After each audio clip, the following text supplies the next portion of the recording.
Un vaccin, c'est un moment désagréable dont le but est de nous éviter beaucoup plus désagréable.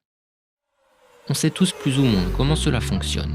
On rend un agent infectieux inoffensif, puis on l'injecte dans le corps. Cela entraîne notre système immunitaire à le combattre. Résultat, il sera prêt à se défendre lorsqu'il sera en contact avec ce microbe pour de vrai. Mais en 2020, face au Covid-19, c'est un vaccin d'un genre nouveau qui a fait son apparition en France, au Royaume-Uni ou aux États-Unis. Le vaccin à ARN messager. Sa méthode est expérimentée en laboratoire depuis 20 ans, mais c'est la première fois qu'on l'utilise dans une campagne de vaccination. Une campagne pourtant déployée à une échelle et à une vitesse jamais vue. Certains s'en effraient, et pas seulement à cause de l'aiguille. On joue aux apprentis sorciers, c'est très dangereux. Ils accusent ces vaccins de pouvoir transformer notre ADN et ainsi faire de nous des OGM. C'est génétiquement modifié. En fait, des organismes génétiquement modifiés comme les tomates ou le maïs. Ouais. Alors, est-ce que c'est vrai ?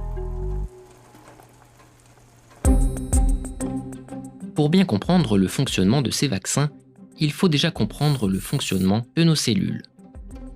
Les cellules, ce sont les milliards de petites unités dont nous sommes composés et qui font fonctionner notre corps. En voilà une. À l'intérieur de celle-ci, on trouve un noyau. Une sorte de coffre-fort dans lequel est protégé ceci, l'ADN. L'ADN, c'est une grande bibliothèque qui contient tous les plans de fonctionnement de notre corps. Ce sont ces plans de fonctionnement qui guident l'activité des cellules. Mais encore faut-il que les cellules puissent recevoir les informations qu'ils contiennent. Pour transmettre ces instructions, le corps n'envoie pas directement les plans originaux et il ne fait pas sortir l'ADN du noyau. Non, il en fait de petites photocopies. Ce sont ces photocopies qu'on appelle des ARN messagers. Il en existe tout un tas. Par exemple, ça peut être l'instruction de fabriquer de l'hémoglobine, qui sert à transporter l'oxygène dans le sang. On récapitule. Le noyau des cellules renferme les plans de fonctionnement de notre corps, l'ADN. Des petites copies, les ARN messagers, sont transmises aux cellules pour leur dicter des tâches à effectuer. Bon, et le vaccin à ARN messager dans tout ça ? Eh bien, il fonctionne sur le même principe. Sauf que l'ARN messager ne vient pas du noyau de la cellule, mais de l'extérieur. Il transmet alors un message à nos cellules. Ce message, qu'est-ce que c'est ? C'est un peu étonnant, mais il s'agit d'un plan de fabrication d'un bout du SARS-CoV-2, le virus du Covid. Oui, le vaccin contre le Covid demande à nos cellules de créer elles-mêmes une petite partie du virus. En l'occurrence, la protéine Spike, un élément situé à la surface du virus. On ne crée donc pas le vrai virus dangereux, mais simplement un de ces éléments caractéristiques qui permet à notre corps de le détecter. La finalité est donc la même qu'avec des vaccins traditionnels. Notre système immunitaire se retrouve face à un semblant de virus, et il peut s'entraîner à le détecter et le combattre. Petite parenthèse, on peut se demander pourquoi on utilise cette nouvelle méthode plutôt qu'un vaccin traditionnel. Eh bien parce que le vaccin à ARN messager est aujourd'hui plus efficace et plus rapide à produire que la fabrication en laboratoire d'un virus atténué ou inactivé. Bon, maintenant, revenons à la question initiale. Est-ce que ce vaccin peut transformer notre ADN ? Ce qui fait peur, c'est que ce message qu'on a introduit avec une piqûre, cet ARN messager, puisse aller plus loin, qu'il remonte le chemin habituel des ARN messagers, rejoigne le noyau et que son message s'inscrive dans l'ADN.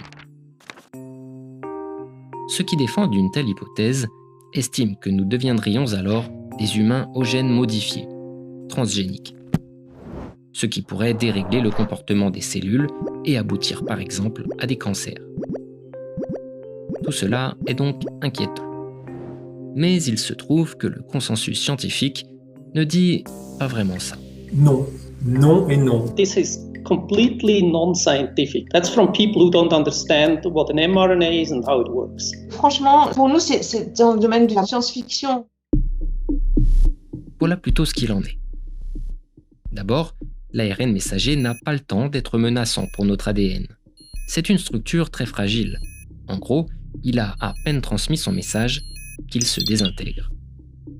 Mais pour continuer notre explication, imaginons qu'il survive. Pour lui, les étapes suivantes, ce serait donc de parvenir à se transformer en ADN, pénétrer dans le coffre-fort qu'est le noyau et intégrer l'ADN qui s'y trouve. Cet ARN messager-là, c'est impossible. Impossible. Pour comprendre pourquoi c'est impossible pour lui, il faut expliquer pourquoi, pour d'autres, c'est possible. Les agents qui y parviennent, on les appelle les rétrovirus. Et il y en a un en particulier qui est très connu. Le VIH, responsable du sida. Pourquoi lui y arrive ? Parce qu'il transporte avec lui une machine complexe, la transcriptase inverse. Une machine qui lui permet de se convertir en ADN et d'infiltrer le noyau pour y intégrer notre ADN. L'ARN messager du vaccin, lui, est beaucoup moins sophistiqué et n'a pas cette machine. Il n'empêche, certains imaginent le scénario suivant. Si on a dans le corps à la fois le VIH et l'ARN du vaccin, le VIH pourrait aider l'ARN à se transformer en ADN et l'embarquer avec lui dans le noyau puis dans l'ADN. Mais là encore, No, it can't happen. le truc c'est que la fameuse machine utilisée par le VIH, la transcriptase inverse, nécessite un branchement très spécifique pour être utilisé. Le VIH possède la forme adéquate, l'ARN messager du vaccin, absolument pas. Ça ne rentre pas. La machine ne lui sert à rien. Vous savez, si c'était possible, ça aurait été déjà le cas, parce que nos cellules sont pleines d'ARN. Donc, si n'importe quelle reverse transcriptase, comme celle d'HIV, pouvait reverse transcrire n'importe quel ARN, si vous êtes infecté par un virus genre HIV, vous seriez immédiatement un monstre transgénique. Et néanmoins, que je sache, personne n'est devenu transgénique. Bref, face au vaccin ARN, le noyau reste une forteresse et l'ADN ne risque pas d'être contaminé. Il est donc très peu probable que vous vous transformiez en OGM en sortant du centre de vaccination. Enfin, pour éviter la douleur de la piqûre, un conseil de grand-mère consiste à tousser au moment de l'injection. Mais ça, aucun spécialiste n'a encore confirmé que ça fonctionnait vraiment.